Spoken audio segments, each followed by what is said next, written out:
Assalamualaikum warahmatullahi wabarakatuh. Bertemu kembali di channel Fisika Itu Mudah dan Menyenangkan. Pada pertemuan kali ini kita akan membahas gravitasi Newton bagian yang kedua. Ingat, gravitasi Newton pada bagian yang pertama telah kita bahas di pertemuan sebelumnya, di mana pada bagian yang pertama kita membahas tentang gaya gravitasi dan kuat medan gravitasi. Kedua besaran itu kan sifatnya adalah vektor. Untuk gravitasi Newton, pada bagian yang kedua ini, kita akan membahas hal-hal yang berbau skalar, artinya tidak mengenal arah. Apa yang akan kita bahas pada pertemuan kali ini? Yang pertama adalah energi potensial gravitasi, yang kedua adalah potensial gravitasi, kemudian yang ketiga adalah hukum kekekalan energi, dan di akhir pertemuan nanti kita akan membahas, mengupas masalah hukum Kepler. Masuk ke energi potensial gravitasi. Energi potensial gravitasi adalah usaha yang diperlukan untuk memindahkan suatu benda bermassa dari titik yang jauh tak berhingga ke suatu titik yang berjarak r. Jadi awalnya M2 ini berada di titik yang jauh tak berhingga, kemudian kita pindahkan ke suatu titik tertentu, yaitu di sini, di mana titik tertentu ini berjarak R terhadap M1. Maka oleh Newton, besarnya energi potensial akibat interaksi dua buah benda ini dirumuskan EP sama dengan minus konstanta gravitasi Newton kalikan massa benda yang pertama dikalikan massa benda yang kedua dibagi jarak kedua benda. Ingat, EP adalah energi potensial gravitasi dan satuannya tentunya Joule, M adalah massa benda dengan satuan kilogram, dan R adalah jarak kedua benda dengan satuannya meter, dan G adalah tetapan gravitasi Newton. Berikutnya masuk ke potensial gravitasi. Yang namanya potensial gravitasi adalah usaha yang diperlukan untuk memindahkan benda bermassa satu satuan massa, yaitu sebesar 1 kg, dari titik yang jauh tak berhingga ke suatu titik tertentu. Jadi ada sebuah benda bermassa 1 kg yang awalnya di jauh tak berhingga sana, kemudian kita bawa ke titik A ini. Pada titik A berjarak R terhadap M ini. Maka besarnya potensial gravitasi oleh Newton dirumuskan V sama dengan minus konstanta gravitasi Newton kalikan massa benda dibagi R. Ingat, M ini adalah massa benda yang menghasilkan potensial gravitasi. Hukum kekekalan energi mekanik. Yang namanya energi mekanik adalah gabungan antara energi potensial dan energi kinetik. Hukum kekekalan energi mekanik ini tentunya pasti akan berlaku dengan catatan tidak ada energi yang hilang. Penyebab adanya hilangnya energi itu biasanya adalah gaya gesek. Oke, hukum kekekalan energi mekanik dirumuskan EP di titik yang pertama ditambah energi kinetik di titik yang pertama itu harus sama dengan energi potensial di titik yang kedua ditambah energi kinetik di titik yang kedua. Ingat, EP1 ditambah EK1 itu sering dinamakan dengan energi mekanik di titik yang pertama, sedangkan EP2 ditambah EK2 sering dinamakan energi mekanik di titik yang kedua. Energi potensial di titik yang pertama tadi dirumuskan minus G kali massa benda yang pertama kalikan massa benda yang kedua dibagi dengan R1. R1 adalah jarak antara M besar ini dan M kecil. Ini, di mana M besar adalah kita misalkan sebuah planet dan M kecil kita misalkan sebuah benda yang bermassa. Saya ulangi, EP1 adalah minus G kali M planet kalikan massa benda dibagi R1 ditambah setengah MV1 kuadrat sama dengan minus G kali massa planet kalikan massa benda dibagi R yang kedua plus setengah MV2 kuadrat. M kecil adalah massa benda yang kita pindahkan dari titik 1 ke titik yang kedua, berarti massanya ini kan bersifat konstan, otomatis M kecil ini bisa kita coret, kita hilangkan. Sehingga persamaannya menjadi minus G kali M per R1 plus setengah V1 kuadrat sama dengan minus G kali massa planet dibagi R yang kedua plus setengah V2 kuadrat. Kita tekankan M adalah massa planet dan M kecil adalah massa benda yang kita pindahkan dari titik 1 ke titik yang kedua. Sedangkan V adalah kelajuan dari benda. R adalah jarak dari pusat benda ke pusat planet. Hukum Kepler. Hukum Kepler yang pertama mengatakan bahwa lintasan planet mengelilingi matahari berbentuk elips. Hukum Kepler yang kedua bicara luasan, artinya dalam selang waktu yang sama, luasan yang disapu planet dalam mengelilingi matahari besarnya selalu sama. Hukum Kepler yang ketiga bahwa periode planet mengitari matahari dipangkatkan 2 itu selalu sebanding dengan jarak planet ke matahari dipangkatkan 3. Oke, untuk membuktikan, lihatlah ilustrasi di sini. Ada sebuah matahari dan ada sebuah planet. Planet ini kan bergerak mengelilingi matahari. Massa planet adalah M kecil dan massa matahari adalah M besar. Maka pada planet akan muncul yang namanya gaya gravitasi yang arahnya ke matahari. Karena planet ini melakukan gerak melingkar, maka wajib kita analisa dengan persamaan sigma F sentripetal sama dengan M kalikan A sentripetal. Yang berfungsi sebagai gaya sentripetal di sini adalah gaya gravitasi. Padahal besarnya gaya gravitasi yang dialami planet adalah konstanta gravitasi dikalikan massa matahari dikalikan massa planet dibagi jarak matahari ke planet kita pangkatkan 2. Sama dengan massa planet kalikan dengan A sentripetal dan A sentripetal adalah omega kuadrat dikalikan R. R yang ini kita pindahkan sebagai penyebut di sini maka menjadi R pangkat 3. Sehingga G M per R pangkat 3 sama dengan omega itu kan 2V dibagi periode. Dan ingat kita kuadratkan.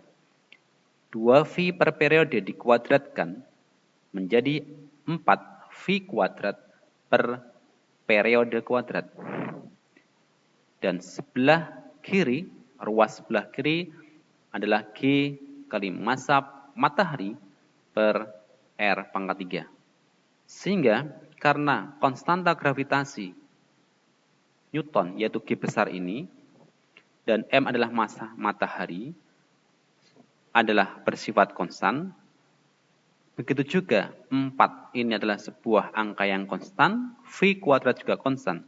Sehingga boleh kita tuliskan bahwa R pangkat 3 selalu sebanding dengan T pangkat 2. Atau boleh kita tulis T pangkat 2 sebanding dengan R pangkat 3. Jadi T-nya pangkat 2, R-nya pangkat 3. Di mana T adalah periode planet mengitari matahari dan R adalah jarak planet ke matahari.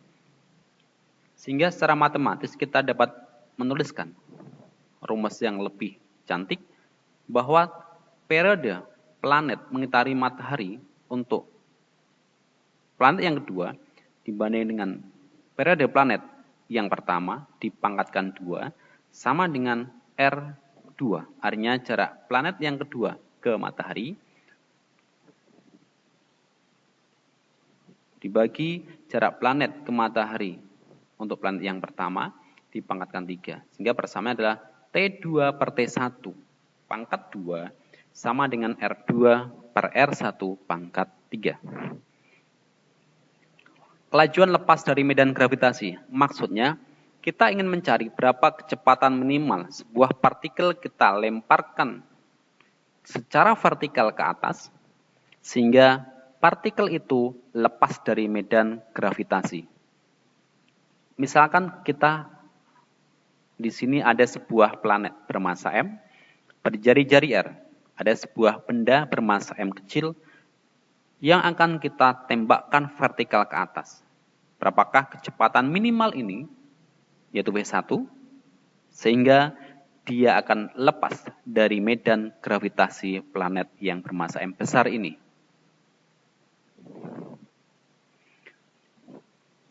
Jadi nanti harapannya benda M kecil ini ketika di titik yang kedua dia tidak dipengaruhi oleh medan gravitasi planet yang bermassa M besar ini.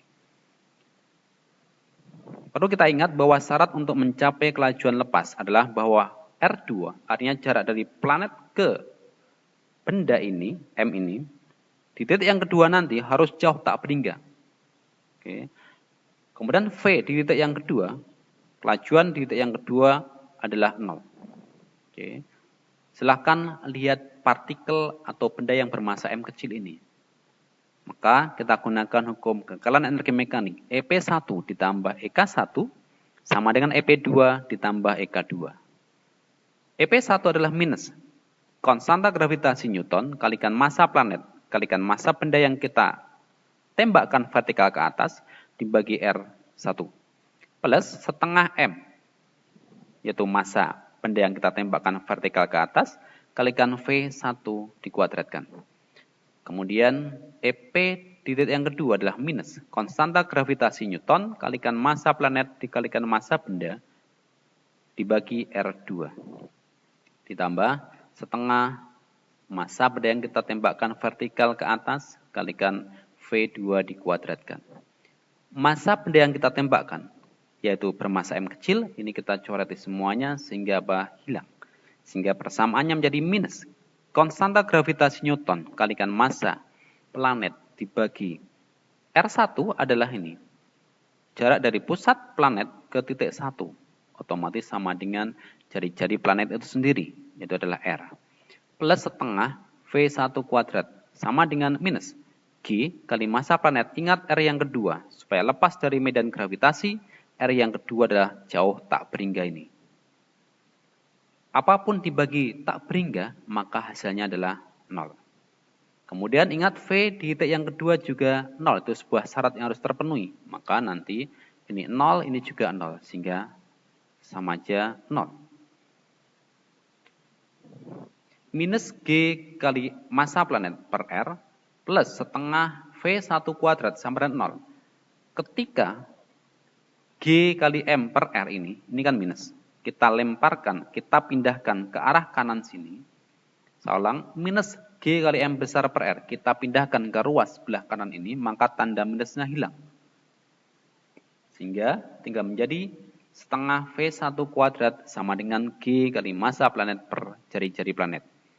Otomatis V1 dapat kita rumuskan sama dengan akar 2 kali konstanta gravitasi Newton kalikan massa planet dibagi dengan jari-jari planet.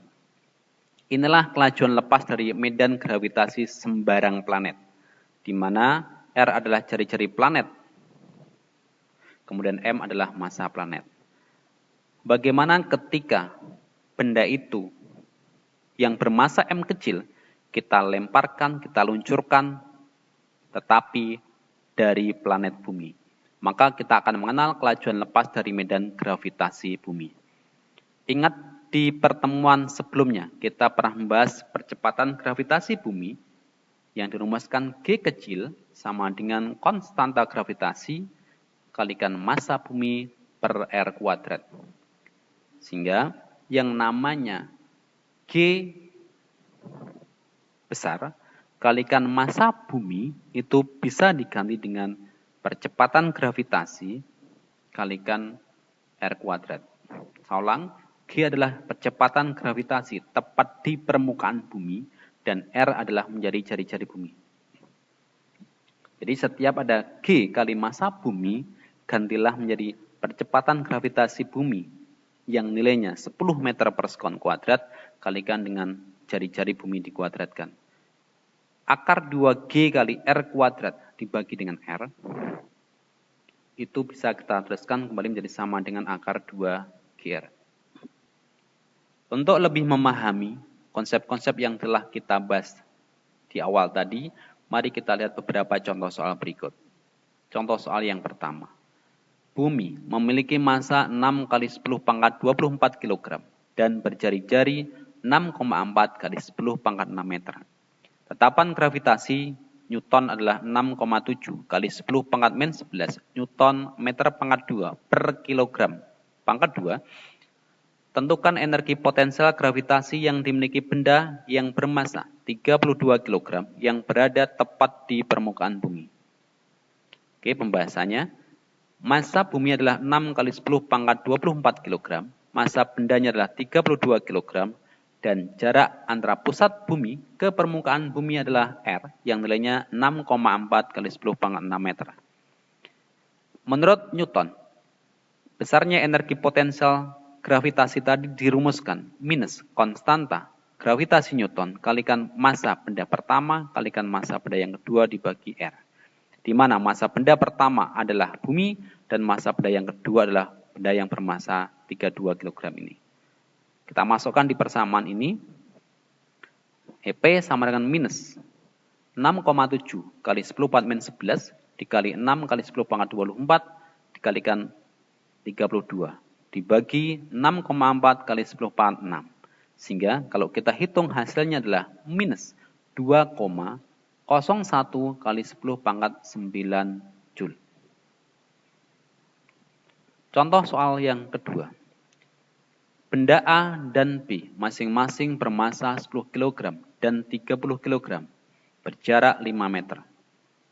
Jika tetapan gravitasi Newton G sama dengan 6,7 kali 10 pangkat min 11 Newton meter pangkat 2 kg pangkat min 2, tentukan potensial gravitasi pada titik P yang berjarak 2 meter dari A dan 3 meter dari B. Inilah ilustrasi dari cerita tadi. Jadi ada benda A dan benda B yang berjarak 5 meter. Titik P adalah 2 meter dari benda A dan 3 meter dari benda B. Benda A masanya 10 kg dan benda B masanya adalah 30 kg. Maka potensial gravitasi di titik P ini jelas diakibatkan oleh benda A dan juga oleh benda B. Karena potensial gravitasi itu adalah besaran yang sifatnya skalar, artinya tidak punya arah, maka kita cukup menjumlahkan dengan cara biasa saja, tanpa ada arah vektor. Maka VA dirumuskan minus G kali massa A dibagi RA. RA adalah jarak dari A ke titik P. Plus minus G kali massa B dibagi RB. Dan RB adalah jarak dari P ke benda B. Karena sama-sama ada variabel G, maka variabel G besar kita keluarkan. Maka minus G kurung buga MA per RA ditambah MP per RB. Oke, sama dengan G-nya adalah 6,7 kali 10 pangkat min 11. Kemudian massa A adalah 10 kilo dan RA adalah 2 meter. Plus massa B adalah 30 kilo dan RB adalah 3 meter. Kalau kita hitung dengan cara seksama, maka kita mendapatkan sebuah nilai minus 100,5 kali 10 pangkat min 11 Joule per kilogram. Contoh soal yang ketiga. Sebuah roket diluncurkan vertikal dari permukaan bumi. Jika jari-jari bumi adalah 6,4 kali 10 pangkat 6 meter, tentukan kecepatan minimal sehingga lepas dari medan gravitasi bumi. Oke, pembahasannya. Ingat jari-jari buminya adalah 6,4 kali 10 pangkat 6 meter, dan percepatan gravitasi tepat di permukaan bumi adalah 10 meter per sekon kuadrat. Dan ketika kita ubah menjadi kilometer per sekon kuadrat, menjadi 10 pangkat minus 2. Kilometer per sekon kuadrat. Berapakah kecepatan lepasnya dari medan gravitasi bumi? Dari pembahasan konsep awal tadi, kita telah merumuskan bahwa kecepatan lepas dari medan gravitasi bumi dirumuskan V lepas sama dengan akar 2 kali percepatan gravitasi tepat di permukaan bumi dikalikan dengan jari-jari bumi. Sama dengan akar 2 G-nya adalah 10 meter per sekon kuadrat. Kemudian R-nya adalah 6,4 kali 10 6 meter. Sehingga sama dengan kalau dihitung adalah 6,4 dikali 10 adalah 64. 64 di akar adalah 8. Kemudian akar 2 di akar ya tetap akar 2. 10 pangkat 6 kalau di akar adalah 10 pangkat 3. Sehingga jawabannya adalah 8 akar 2 kali 10 pangkat 3 meter per sekon. Atau boleh kita tulis 8 akar 2 kilometer per sekon. Soal berikutnya.